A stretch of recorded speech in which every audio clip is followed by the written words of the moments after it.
శతక సాహితీ సరస్వతికి నమస్కారం. వివరింప వ్యాధుని వృత్తి అయ్యది మును ప్రహ్లాదునకు గల వయసదెంత. కరినాథుడే విద్యగరచే కుబ్జకు స్వీయ సౌందర్యమించనే చందమవని. ధనబలం బేపాటి తనరు కుచేలునకును చూడ విదురుని కులమదేది.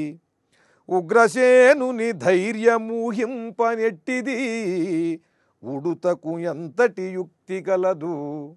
కాన ముక్తికి భక్తియే కాని వృత్తి కుల వయోరూప ధన కళాగుణములేలా.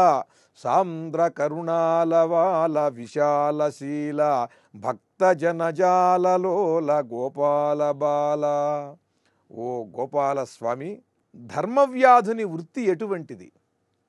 మాంసం కొని అమ్మేటువంటి వృత్తిలో ఉన్న ధర్మవ్యాధుడు ఋషులకి కూడా ధర్మబోధ చేయగలిగాడు కదా.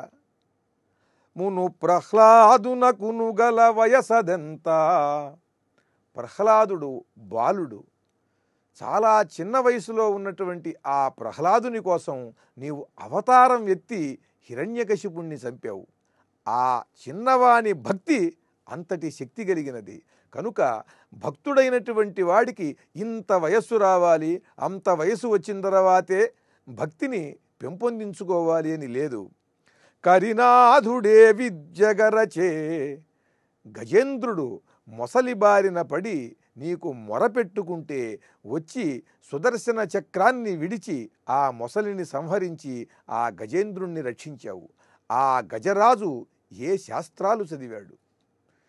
ఏ రకమైనటువంటి శాస్త్ర విద్య కూడా లేకుండా కేవలం భక్తితో ఆర్తితో నిన్ను పిలిస్తే వచ్చి రక్షించావు కదా. కుబ్జకు స్వీయ సౌందర్యమెంచ ఏ చందమవని. గూని కలిగినటువంటి ఆ కుబ్జ పరమ సౌందర్యవతిగా మారటానికి కారణం నీ అనుగ్రహం. ఆమెలో ఉన్నటువంటి భక్తిని నీవు గమనించి ఆ భక్తికి తగినట్లుగా ఆమెని పరమ సౌందర్యవతిగా మార్చావు. ధనబలం బేపాటి తనరు కుచేలునకును. కుచేలుడికి ఏమంత సంపద ఉన్నదని, ఏమంత ధనవంతుడని నీవు ఆయన్ని ఆలింగనం చేసుకుని ఆయన కష్టాలన్నీ కూడా కడతీర్చావు.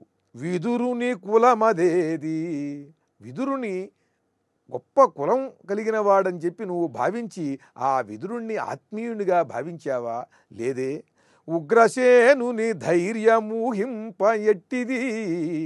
కంసుని తండ్రి అయినటువంటి ఆ ఉగ్రసేనుడు వృద్ధుడు, ఆయన్ని చెరసాలలో పెడితే కంసుడు నీవు ఆయనను అనుగ్రహించి ఆయనకి రాజ్యం వచ్చేలాగా చేశావు.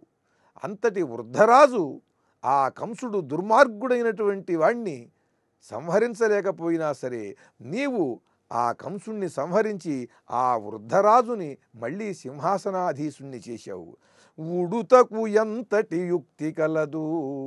శ్రీరామావతారంలో సముద్రం పైన రాళ్లతో వంతెన కడుతుంటే తాను కూడా నీ గుణగణములను తెలుసుకుని నీ మీద భక్తితో వచ్చి ఆ నీళ్లల్లో పొర్లి ఇసుకలో పొర్లి తన ఒంటికి అంటుకున్న ఇసుకని మళ్ళీ ఆ రాళ్ల దగ్గరికి వెళ్ళి విదిల్చి సహాయం చేసినందుకు గాను నీవు ఆ ఉడతని కూడా అనుగ్రహించావు. ఆ ఉడతకి ఎంత ప్రజ్ఞ ఉన్నది, ఇది చాలా తెలివిగలది అని నువ్వు దాన్ని ఏమి అనుగ్రహించలా. దానికి ఉన్న కొద్దిపాటి యుక్తికి భక్తితో అది సాయపడదలచింది నాకు అనే భావంతో దాన్ని అనుగ్రహించావు. ఉడుతకు ఎంతటి యుక్తి గలదు. కాన ముక్తికి భక్తియే కాని వృత్తి కుల వయోరూప ధన కళా గుణములేలా. కనుక ముక్తిని పొందాలి అంటే ఏ మనిషి అయినా సరే భక్తిని మాత్రమే అలవరుచుకోవాలి తప్ప దానికి వృత్తి వల్ల లేదా కులం వల్ల, వయస్సు వల్ల, రూపం వల్ల, ధనం వల్ల, కళ వల్ల, వేరే సద్గుణముల వల్ల ముక్తి రాదు. ముక్తికి ప్రధానం భక్తి మాత్రమే. కృష్ణం వందే జగద్గురుం.